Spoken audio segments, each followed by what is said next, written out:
Welcome back, ladies and gentlemen, to shed more light on Egyptians coming back from the United States of America. We have the pleasure to have this phone with one of them, the successful Egyptian woman, Dr. Iman Bibars, the chairman of the board of directors of Advancement of Women Association. Welcome, Dr. Bibars. Hi, how are you?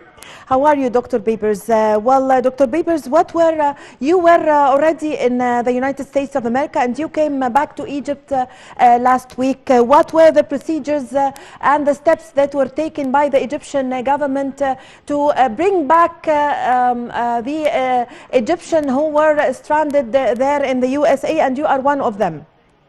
Actually, I was in London. I wasn't in the States, and I came on the 31st of March. We were the first plane to arrive and to have obligatory quarantine. Actually, the moment we arrived in Egypt, we were divided into groups of 10, and so that we can be tested. Our blood was tested, and they checked us, and they checked our temperature. Then we were escorted by an officer, again, every 10 people, and we went and got our bags, and then we went to the hotel.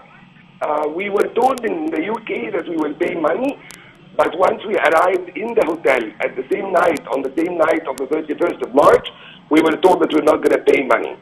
So actually, it was organized as much as possible. People were very polite. People at the hotel were very professional. Yes. Dr. Bibars, how do you evaluate the precautionary measures that were taken by Egypt to bring back, in order to bring back the stranded Egyptians in the United States of America? I think the government has been doing a great job. I mean, among many governments, this is one of the very few that's sending these emergency and support planes. And actually, the tickets were very reasonable as well, especially the ones coming from London. I think we were well informed, we were organized, and I think the idea that the obligatory, quarantine is important because people do not take it seriously in our country. So that's why it was very important for us to be quarantined. And frankly, I am quarantined in a 5-star hotel. And the room is very nice, the food is excellent, the treatment is extremely professional. And also in the hotel itself, there are doctors in the reception, and every day in the morning, 2 nurses come in the morning, and they also come in the evening, and they check our temperature. So actually, I think I'm being pampered, to be honest. Yes. Dr. Bibars, how did you see the living conditions in the quarantine hotels? The conditions are excellent. As I said, the food is actually abundant. I mean, there's a lot of food. They bring us 3 meals. The people who work in the hotel are extremely professional. They wear gloves and they wear the mask on the face, and they put the food in front of the room. They distributed, I think, 5 flyers up till now where they tell us exactly the times of the food. If we need something, we have to call these numbers. They tell us about the times when we can meet the doctors if we want to.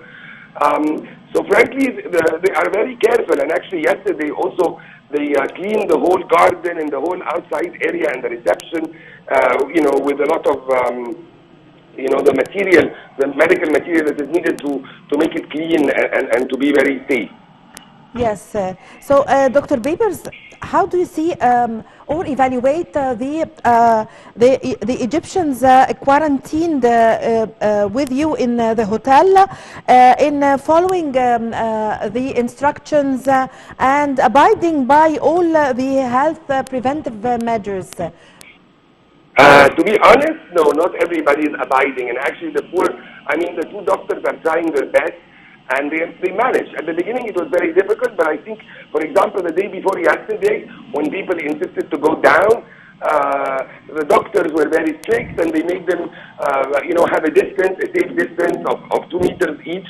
So the doctors are really, and some of the professionals here, and the team that helps the doctors, are really trying their best. And not everybody is abiding, but I think things have improved now because of the strict and polite and professional way the doctors are dealing with them. To be honest, I don't leave my room. I am taking it very seriously, and I just maybe left once to change the cards of the room. But apart from this, I look from the window, and I think now, by the 5th day, people are abiding much more by the rules, and the doctors really are doing a great job. Yes, so Dr. Bibars, how do you feel now and when you are back to Egypt, your homeland, in this critical time where the whole world is suffering from this pandemic? I think people should be responsible, to be honest. I mean, I think responsibility has many factors. So, for example, I am planning to contribute the cost of this, because this cost has now been covered by Tahya Mas. So I am planning after I leave to pay the cost completely to Tahya Mas and ask them to put it for the hospitals. But I also think people should be responsible for themselves. I think the government has been very supportive, but I think people really should care about their loved ones, and they should really stay home. They should really take care of social distancing. They should really be careful, because it is not easy and it is spreading. Thank God in Egypt it's not as bad as other countries. But if we continue not really abiding by it and making, crowds in the streets and stuff like this, it could really turn bad. So I really think that we should support the government, but also ourselves and our loved ones, and be really responsible. I thank you very much for your time, Dr. Iman Bibars, the chairman of the board of directors of Advancement of Women Association. I really had the pleasure to have this phone with you now. And ladies and gentlemen, a short break. I'm going to be back with you.